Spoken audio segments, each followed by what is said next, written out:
What's up, everybody? It's Luke James, not the singer.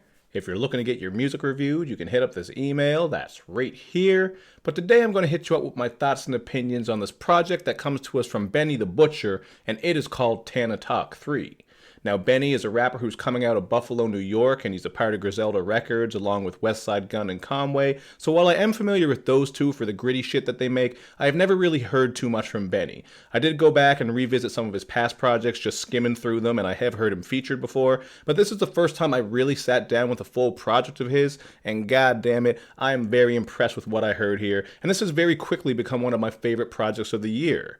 The production throughout is handled by Daringer Alchemist, so anyone who's familiar with them already knows what you're going to get. You're getting a lot of that gritty, eerie, haunting sample-based production with lots of piano, strings, a whole variety of instruments coming into play. On the song All 70, you're even getting some electric guitar and a great Conway feature, so that was a nice way to wrap up the album. But I especially like on 97 Hove how it starts off with this gentle piano beat, and then it flips over to Alchemist, who takes over, because Daringer does the first half, and Alchemist comes through with this sort of late night driving under the city lights vibe. You're also getting some great flows from Benny here, especially the way that he opens it up on that beat flip. So there are moments on this thing that are so damn good, so I'm going to be going off for a while here. You guys are just going to have to bear with me. Another thing I like about this project is just the authenticity of it all, because when Benny's rapping, he just sounds so goddamn sincere, and as he tells you stories and raps about all this different stuff, you're really taking in what he's saying. He doesn't sound like one of these rappers who's just making the shit up because he has plenty of stories to tell. Like on the intro track, Babs, where he speaks on how he missed Christmas 3 times in a row because he was locked up, just going through some real shit right there. And he also speaks on the things that him and Conway and Westside Gunn have all gone through together. They've known each other for a while. If I'm not mistaken, I believe Conway and Westside Gunn are brothers and Benny is their cousin. I'm pretty sure I read that somewhere. So I like how he's really opening up about their street past, including when we had Conway getting shot and barely being able to walk after it. So he's not really just glorifying all this shit and making it sound fun and cool. He's even getting into the bleak reality and, you know, some of the stuff that happens when you're involved in this lifestyle. We all know a lot of rappers do make it seem fun and cool, as I had already mentioned, in particular in the mainstream. You know, you're always getting a lot of drug talk and gun talk and plug talk, making it sound like it's fun, then they throw in some shit about their jewelry and da-da-da-da-da. But Benny is telling you stories and really giving you the authentic side of things.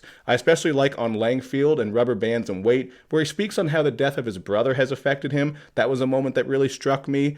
And on Fast Eddie, this is one of my favorite lines. He spits, "Left the game, a lot of niggas ain't get to walk away from it. I'm talking graves and niggas walking off with state numbers." This guy just really knows what he's talking about. This is the type of street rapper that when you listen to him, you know he's giving you the real deal. He's painting pictures and coming through with that vivid imagery and street narrative, and I really appreciate that in rap. A lot of hip-hop was like that, especially in the 90s, and I do sort of get that vibe at times with this project. I know it feels kind of played out to say that 90s style, but as someone who came up in the 90s, you are getting that threatening New York sound here. There are instances where it kind of, reminded me a little bit of Mobb Deep, I would say, especially with the production that's so eerie and spooky.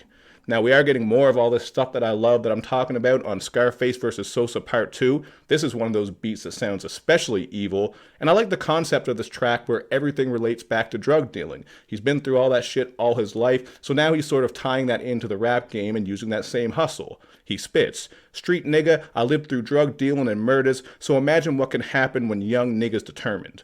Those bars right there are just hard to me because he's telling you that he's not going to be shook by anything in the rap game because of everything that he's already been through. If he made it this far through drug deals, murders, doing time, and all that shit, how could he fail in the rap game? He's determined, he's focused, he has his team. Just a little note to how authentic. I keep saying that shit because that's like the word of the day with this shit. But that just points to how authentic and hardworking he is, staying consistent in the game. Really love that line. And I got plenty of lines here. That's why I'm reading them all off. He even has a funny line on here when he says, "Us against them is like Shaq posting up Cheryl Miller," just letting the adversaries know they can't fuck with him and they're going to be banging with him on the block.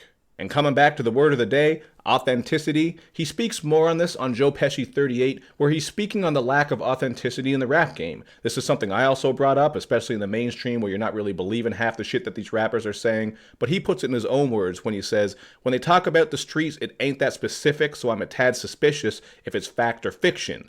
You ain't in the streets weighing slabs and fishes, nigga, you just another rapper trying to have the image. But don't want the scabs and stitches, shit that come with it. We rap about our real life because it causes pain, and when you reach certain certain levels, it causes change. The pain subsides, but the scars remain. I know that's me just reading off someone's bars, not making it sound as fly as it actually does when you hear the shit, but I just wanted to put that in perspective because I really love those bars right there. He's just speaking on how a lot of people want to put out that image of being a gangster and they moved weight, they're a dope boy, and all these other things that we hear so often in rap, but they don't really want to be a part of it. They don't really want to get caught up in all that shit because that's not who they really are. I mean, goddamn it, just look at all the shit that's going on with 6ix9ine right now. I haven't followed all the details, but I know he's facing some pretty serious charges. There's a lot of stuff that's happening with that. I just thought it was great how he was really speaking on that because he knows what he's talking about. If anybody can speak on that shit, it's Benny the Butcher, and he makes it sound damn good. Now, he's also just barring the fuck out of you on this album. I feel like there are plenty of quotables all over it. So it's not just that street narrative and dope boy shit that you're going to get. He is going to get into some other stuff as well. Like on Goodnight, where we get a Busta Rhymes sample on the hook and one of my favorite beats. Like when this shit came on, it immediately made me scowl. You know that feeling when your face just scrunches up like you ate 100 Sour Warheads or Sour Patch Kids or some shit like that? You're just like, ooh, goddamn, this shit giving me heartburn. But, you know, it's a good thing, obviously. It ain't hurting you like some fucking heartburn. You know what I'm saying, man. Just a nasty-ass beat. And I like on here when he spits, we was next tellers, now we double XLers. I can read a sucking nigga like a New York bestseller. Again, he can tell who's real, he can tell who's not. I like that little bar about Nextel because those are some old-ass phones from back in the day. That's what he was doing. They were moving work and doing their thing through the phones, but now they're double XLers. Of course, this is a reference to the hip-hop magazine, so he's speaking on how he went through the game and how he can use his street smarts to just see through people. Plenty of bars on this thing. That was one of my immediate favorite tracks. I mentioned the beat giving me that nasty, dirty, filthy feeling that you love. I got the same thing with Broken Bottles. This is one of the ones Alchemist did. Another great beat. And, you know, Benny just handles this beat and most of these beats with a very natural and effortless flow. I like the way he raps because in this day and age, sometimes we hear the discussion about rapidy rap rappers who are great at stringing together technical shit like cramming words and syllables and all this, but they don't say too much. Benny's approach is a bit more straightforward, so people might not be overly impressed with his flows and schemes, although I think there's still plenty of goodness to be heard here. But he is just great at sounding damn good on these beats, man. He rides them perfectly. The way that he raps, he just sounds so sincere, like his vocal style. He's got a lot of snap to it.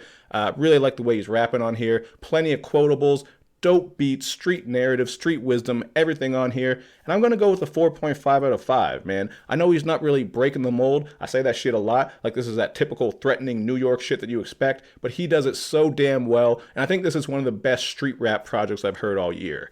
You're even going to get some nice guest verses on here from other great artists like Mayhem Lauren on Echo Long, Royce on Who Are You, and Westside Gun on 51, the latter of which has some really crazy bars when Benny spits. I got this hunger from watching my mom struggle. I've been harder. Legend that'll still shoot like Vince Carter. I'm nasty. My flow dirtier than Flint water. I mean, come on, man. He got bars all over this damn thing. Really impressed with this project. Don't sleep on it like I was before everybody started telling me to check it out. I really fuck with this project from Benny the Butcher. It's fire. Doing his damn thing. So thank you for this great music, Benny. Tana Talk 3, making the top 10. You know how it goes.